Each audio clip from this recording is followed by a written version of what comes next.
aventure, c'est le Mac de l'auto de ce jeudi 18 août 2016 qui débute. C'est l'heure de la grande première. Ravi de vous retrouver et vos réactions.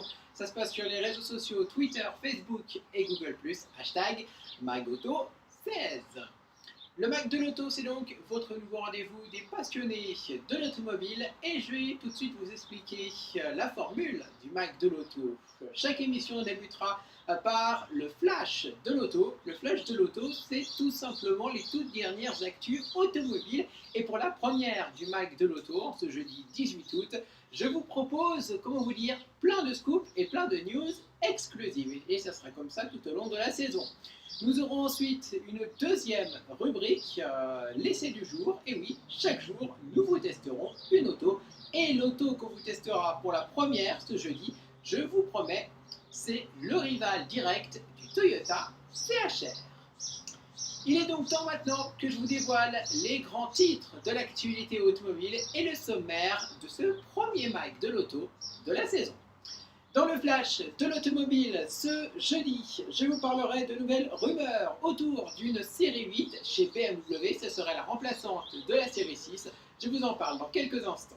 Toujours dans le flash de l'auto, je vous parlerai de Pebble Beach et des premières images de la Maybach coupée, un concept vu par Mercedes. Et je vous parlerai également de Alfa Romeo qui crée la surprise. Je vous parlerai également des rumeurs autour des futurs Porsche Panamera coupés et celle qu'on surnomme la Pajoune, la Panamera Junior. Alors, quelles sont les toutes dernières rumeurs à propos de ces deux modèles? La réponse, c'est dans le flash de l'auto dans quelques instants. Au programme également, les premières images inédites, les teasers des nouvelles Hyundai i30 et nouvelles Skoda Kodiaq. Et oui, alors à quoi ressemblent-elles ces deux nouvelles autos? D'un côté un SUV avec le Skoda Kodiaq, de l'autre une compacte avec la Hyundai i30. Je vous les présenterai dans quelques instants dans le flash de l'automobile. Et enfin, notre essai de ce jeudi 18 août 2016 pour bien débuter la saison, ce n'est pas le Toyota CHR, je vous l'ai dit il y a quelques instants, c'est son rival direct, le Kia Niro. Alors que vaut-il sur la route? On l'a essayé pour vous. Nous sommes donc le jeudi 18 août 2016, ravis de vous retrouver pour cette grande première du Mac de l'auto et on débute, comme chaque émission, avec le flash de l'auto. Soyez bienvenus, c'est parti.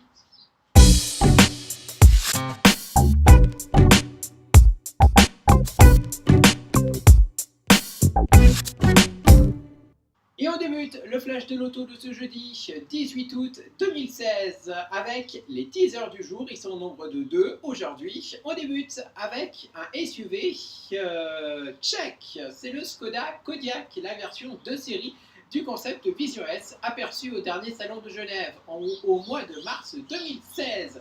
Alors, à quoi devrait ressembler le Skoda Kodiaq qui sera dévoilé le 1er septembre prochain et qui sera la star du stand Skoda au prochain salon de Francfort? Je vous propose tout de suite d'en avoir un petit aperçu. Regardez.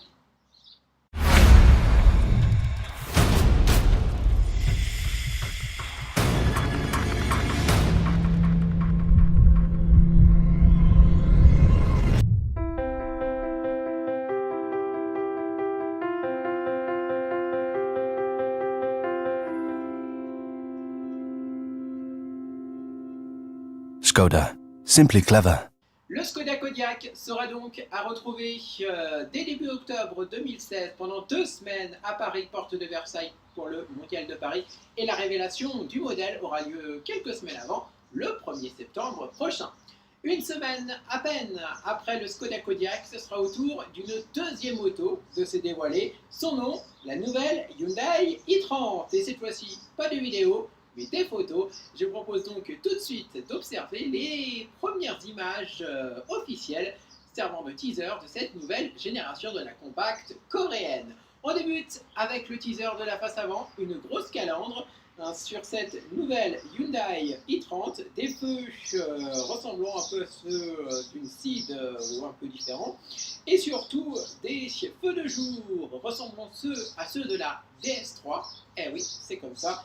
Bref, une face avant dynamique. la face arrière de cette Hyundai i30, et bien là, pour certains, ça fait penser à la Volkswagen Golf.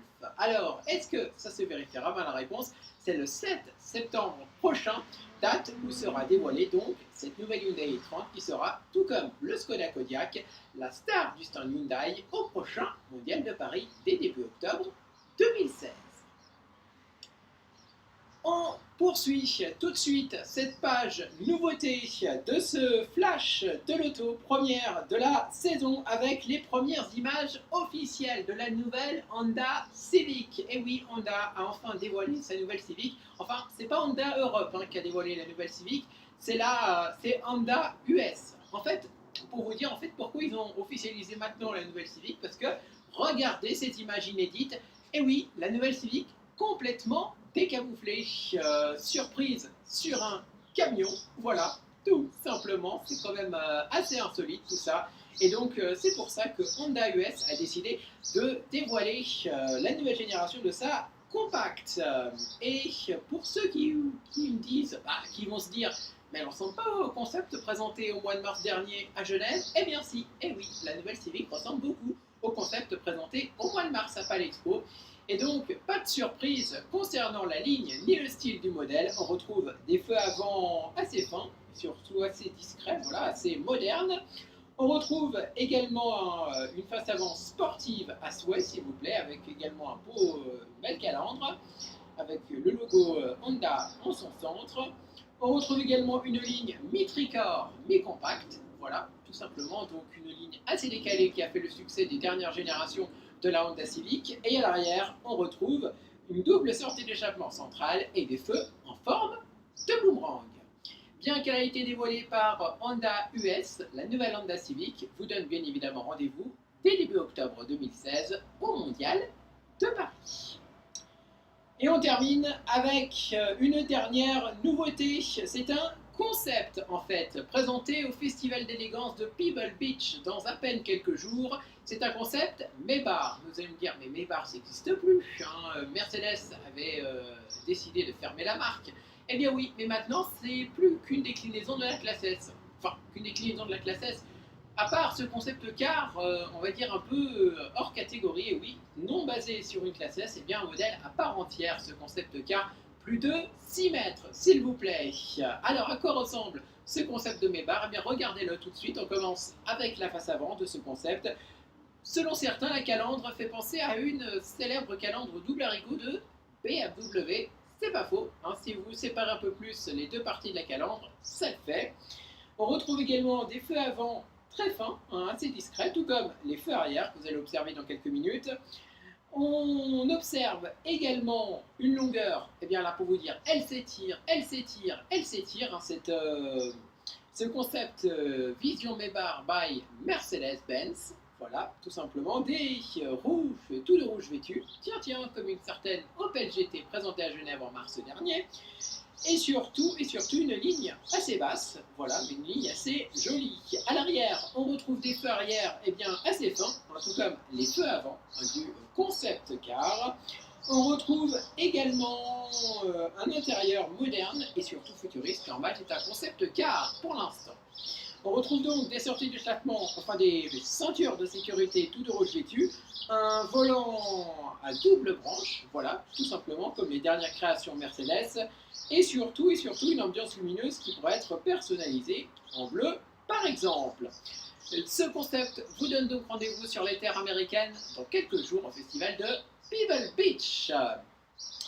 En parlant justement du festival Pebble Beach, poursuivons tout de suite ce flash de l'automobile avec une actu qui concerne justement l'une des stars de ce festival. C'est une star italienne, et oui, c'est Alfa Romeo qui devrait créer la surprise au festival de Pebble Beach avec une certaine 4C. En tout cas, c'est ce que le teaser que vous voyez actuellement à l'image essaye de dire.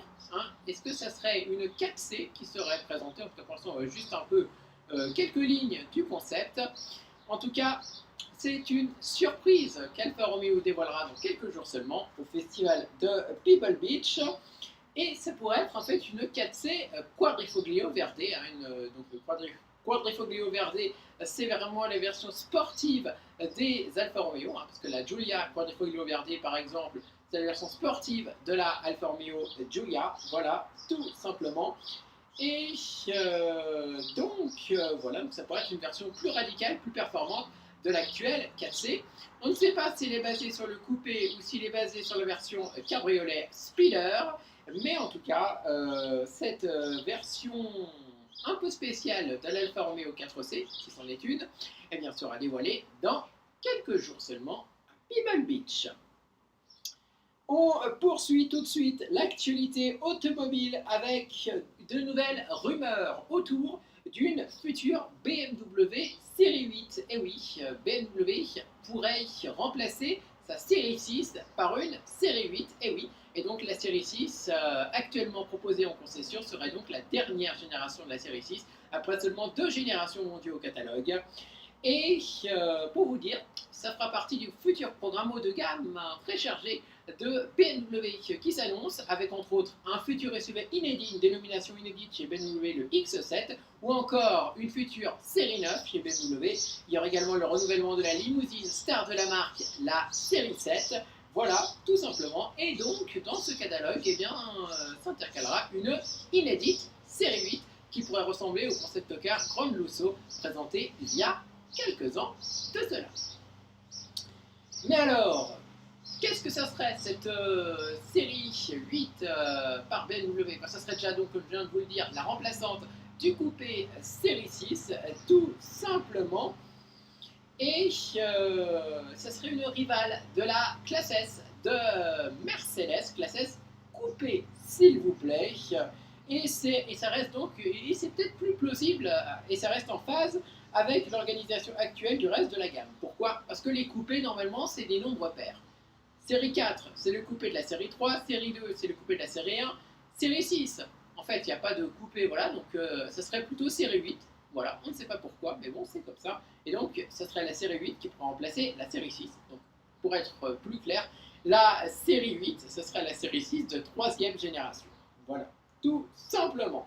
Et elle pourrait également changer de nom, hein, parce que d'autres rumeurs ont déjà évoqué un repositionnement de la remplaçante de l'actuelle série 6 en vue d'en faire une rivale de la Porsche 911. Et oui, rien que ça, et donc une version un peu plus sportive au programme pour être face à la 911 et ses nombreuses déclinaisons.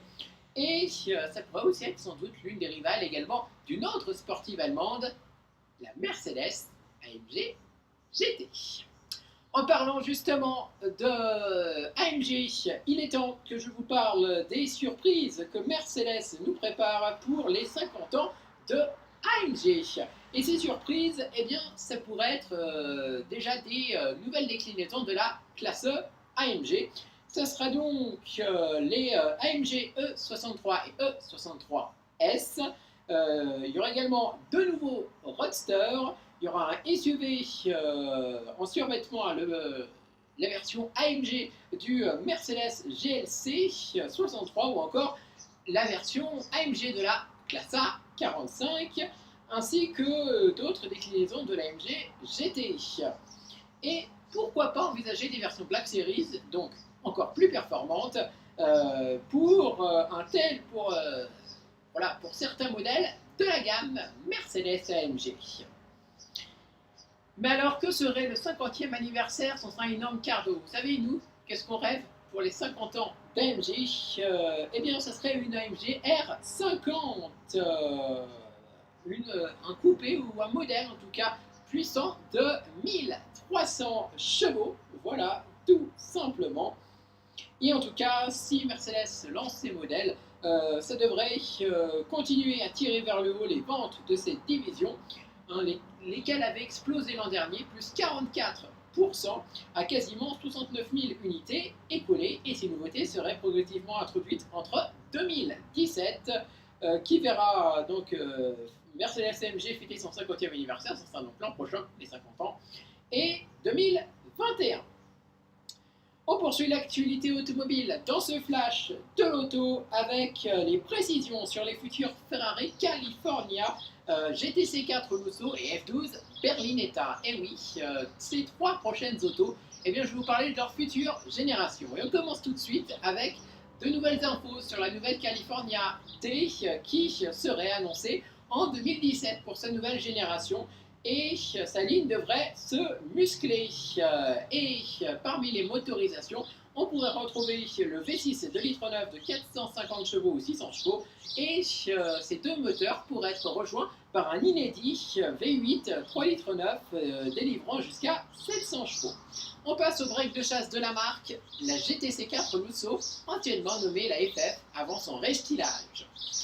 Et sa toute nouvelle génération est attendue un an après la California T, ce serait donc en 2018. Et elle serait moins break de chasse, cette nouvelle génération. Elle disposerait de larges portières à ouverture articulée sur le toit, permettant aux passagers arrière de s'installer plus confortablement. Enfin, le coupé, vraiment un gros coupé de la marque, non pas la Ferrari mais bien la F12 Berlinetta, devrait également passer à la nouvelle génération en 2019.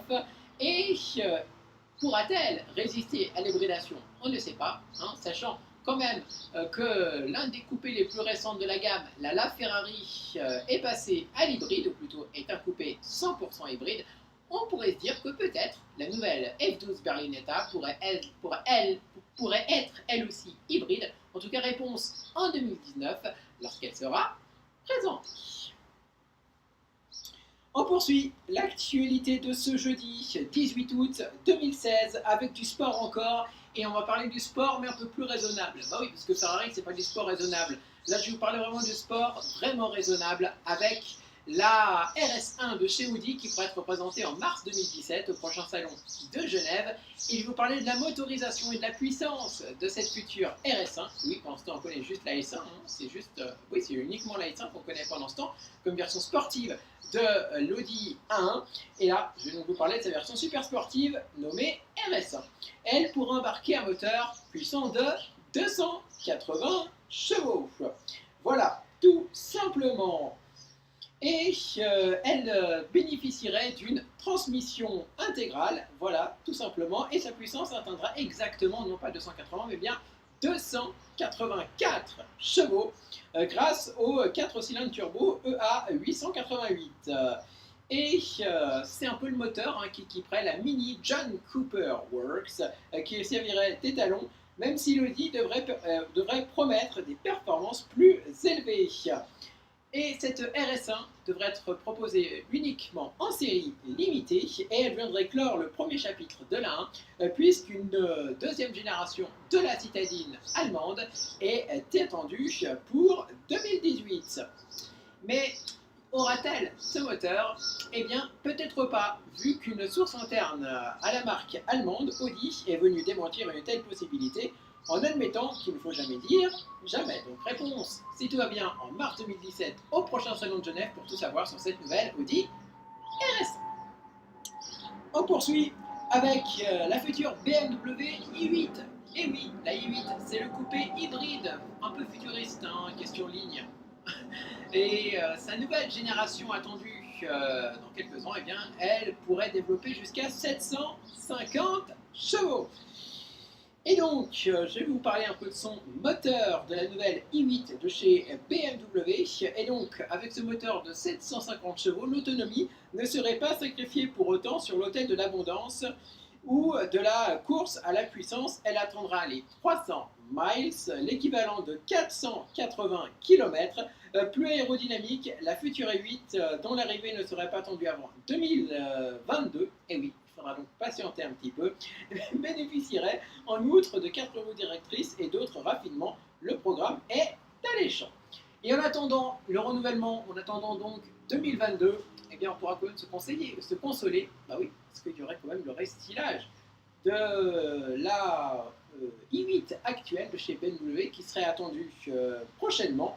Voilà, et elle serait accompagnée d'une inédite version Speeder. Vous savez que quand la i8 Concept avait été présentée, il y avait également une version cabriolet qui avait été présentée. Bien là, ça devrait être la même chose avec la i8 Speeder. Voilà, tout simplement, qui va arriver dans les prochains mois, dans les prochaines années. L'actualité se poursuit toujours dans le Mac de l'Auto de ce jeudi 18 août 2016 avec les Mercedes électriques. Eh oui, les Mercedes électriques. Vous allez me dire quoi? Il y aura des Mercedes 100% électriques?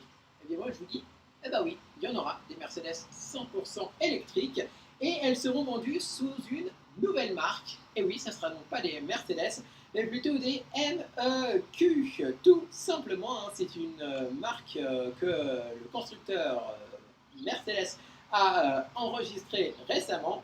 Et elle a également enregistré des slogans comme par exemple EQ Inside, EQ Boost ou encore Generation MEQ, tout simplement.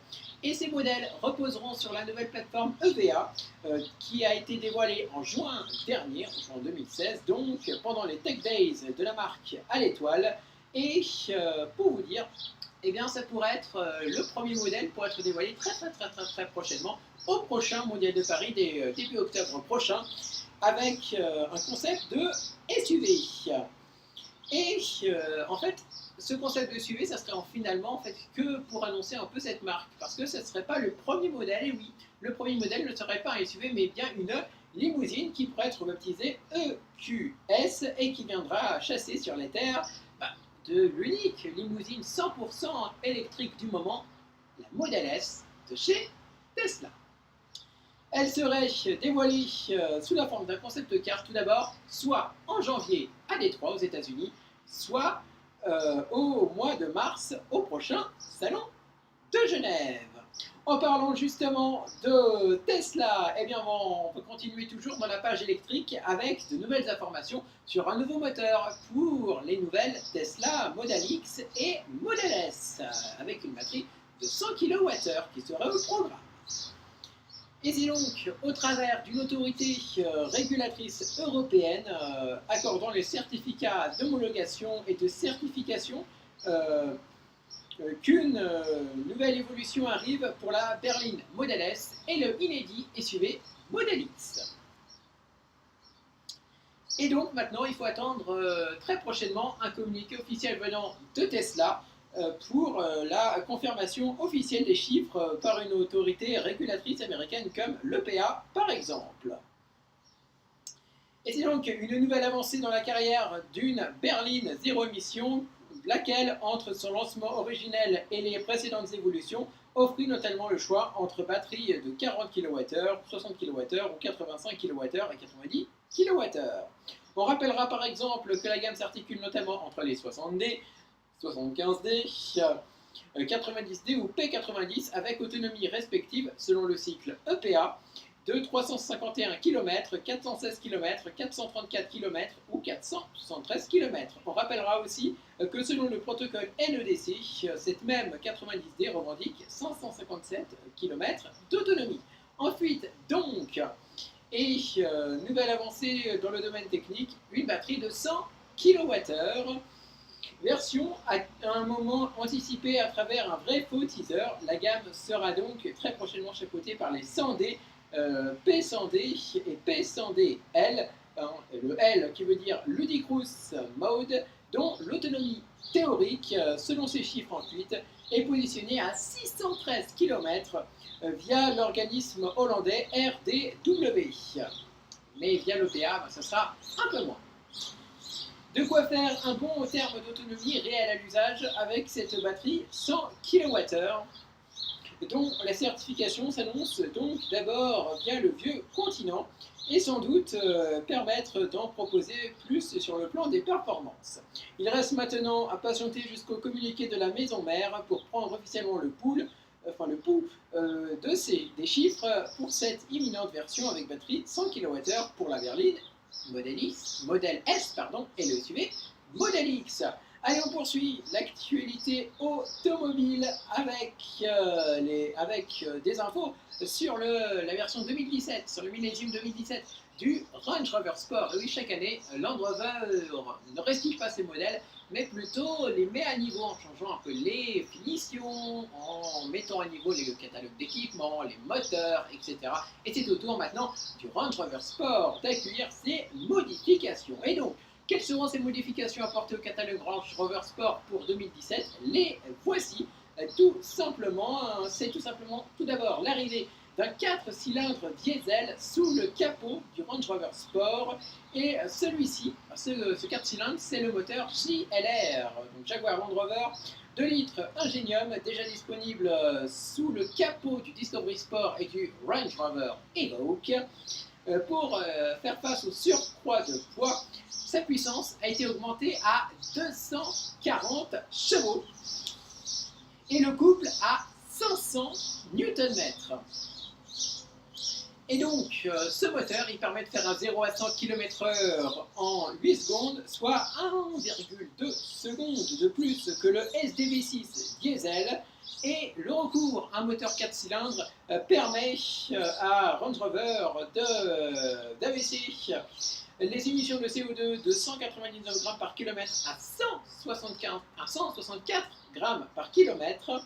Le Range Rover Sport 4 pattes sera reconnaissable à son unique double sortie d'échappement contre 2 sorties sur les autres motorisations. Et autre modification apportée au millésime 2017, c'est un ensemble de nouvelles technologies déjà dévoilées sur le Range Rover.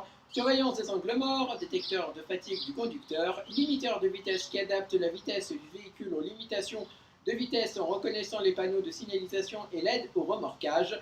À l'intérieur, nouveaux équipements également, avec un nouvel écran tactile de 10 pouces qui dispose de nouvelles fonctions, pincée pour zoomer, écran d'accueil personnalisable, des fonctions évoluées de navigation et l'accès instantané aux applications préférées du conducteur.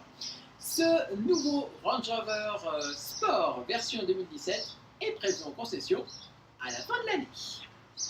L'actualité se poursuit toujours dans le mag de l'auto. Merci à vous d'être avec nous et je crois qu'on a fini. Bah oui, on a fini un peu.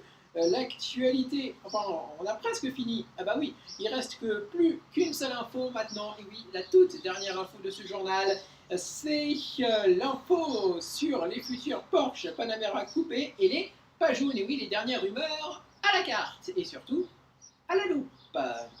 Et donc, Porsche pourra proposer de nouvelles versions, de nouveaux modèles prochainement dans la gamme Panamera. On sait déjà qu'une version break est attendue dans les prochaines semaines, peut-être dès le mondial de Paris en octobre prochain, on ne sait jamais. Et il devrait également y avoir 2 nouvelles versions de la gamme Panamera, une version coupée et une version un peu plus courte de la Panamera. Et donc, Porsche fourmille d'idées et de projets. Il est dès lors difficile de suivre ceux qui vont effectivement se concrétiser ou au hasard d'une évolution mutée. Et cette rumeur nous vient du magazine ou du site Motor Trend qui a fait un point sur la Panamera coupée qui pourrait être la descendante de la 928 et la Pajoune, un projet de berline positionné sous la Panamera. Et voici donc ce qu'il faut en retenir. Alors déjà, on a vu rouler il y a quelques jours seulement des mulets semblant configurer une Panamera coupée. En fait, c'était des mulets d'une simple Porsche Panamera, mais un tout petit peu modifiés quand même. Mais c'était un leurre. En fait, ces mulets, il servira uniquement à tester un nouveau moteur pour la Panamera, un moteur V8 4 litres turbo dont Porsche a la charge et qui sera placé sous les capots des nombreux modèles du groupe Volkswagen, dont Bentley. Autant dire que de Panamera coupé, il n'y aurait point. Voilà, donc pour l'instant, peut-être pas de Panamera coupé au catalogue. D'autant qu'au sein du groupe, on ne voudrait pas voir une Panamera coupée venir cannibaliser une Bentley Continental par exemple. Côté projet Pajoune, qui veut dire Panamera Junior, c'est une dénomination assez connue, un nom de code assez connu chez Porsche, parce que par exemple le Macan était nommé le Cajoun, voilà, Cayenne Junior, donc à chaque fois on met PA ou K, voilà, selon le modèle concerné. Donc là, Pajoune, on peut comprendre que c'est Panamera Junior, et donc cette Pajoune, il aurait passablement évolué. Ça serait, au départ, ça devait être une berline conventionnelle positionnée sous la Panamera, mais ça ne serait plus maintenant que la version de série du concept Mission E, unanimement salué, et dont Porsche a officialisé le lancement. Et oui, après plus de 20 minutes de journal et de flash, c'est la fin de l'actualité. Oui, enfin, mais je vous promets que dans les futures éditions du Mag de l'Auto, on sera plus light, je vous le promets. Allez, tout de suite, on va clôturer cette première du Mag de l'Auto en beauté. Allez, c'est l'heure de l'essai du jour.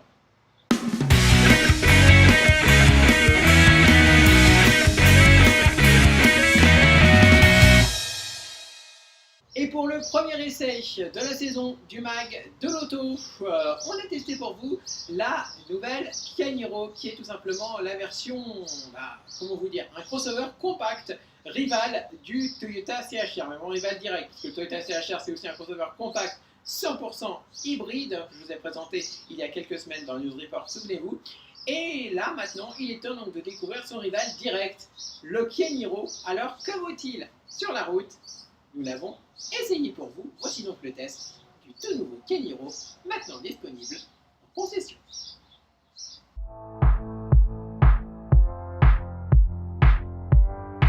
Sortir le bon produit au bon moment. Un succès commercial dans l'automobile ne tient finalement qu'à ça, et il se pourrait bien que Kia ait trouvé une recette payante. À l'heure où le marché du SUV explose, où le diesel est en perte de vitesse, le Niro hybride propose une formule inédite qui semble parfaitement correspondre à l'ère du temps. Sur le plan du style, le SUV coréen s'inscrit dans le goût du jour. Il cherche avant tout à rassurer.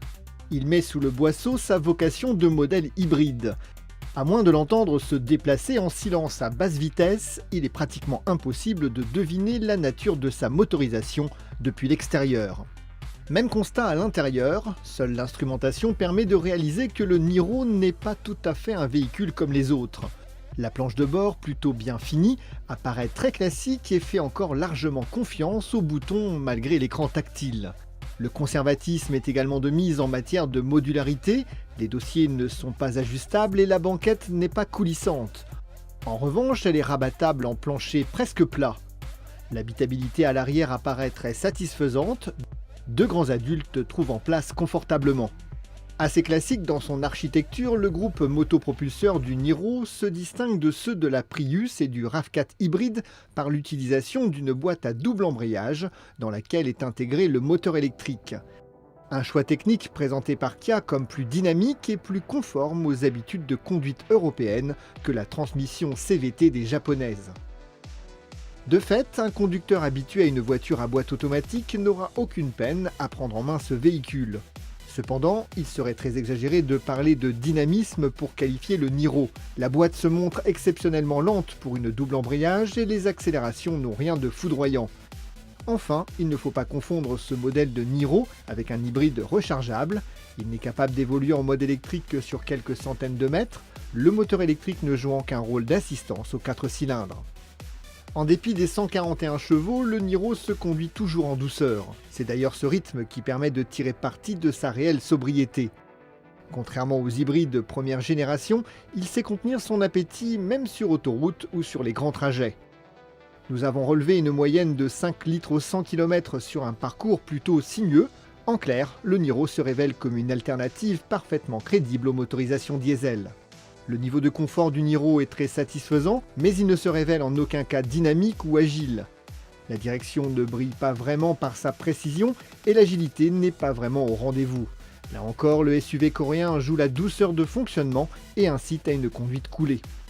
Proposé à partir de 26 990 €, il offre un rapport prix-équipement favorable qui lui permet de rivaliser sans peine avec le Renault Kadjar DCi 110, star du segment. Kia propose en effet en série l'alerte de franchissement de ligne, la climatisation automatique ou encore la fameuse garantie 7 ans sur tous les Niro. Bref, avec ce Niro, Kia frappe un grand coup, on n'a pas fini d'en voir sur nos routes. Le Kia Niro est donc désormais disponible en concession et vous pouvez donc l'essayer. Ravi d'avoir été avec vous pour ce premier mag de l'auto. Dites-nous ce que vous en avez pensé avec le hashtag Magauto16. Ça se passe sur Twitter, sur Facebook et sur Google+. On se retrouve bien sûr au quotidien pour débriefer l'actualité des dernières heures dans le flash de l'auto et essayer une auto ensemble avec l'essai du jour. Ravi d'avoir été avec vous. Moi je vous souhaite encore une fois un très bon moment et je vous retrouve très vite pour une nouvelle édition du mag de l'auto. À demain. Ciao.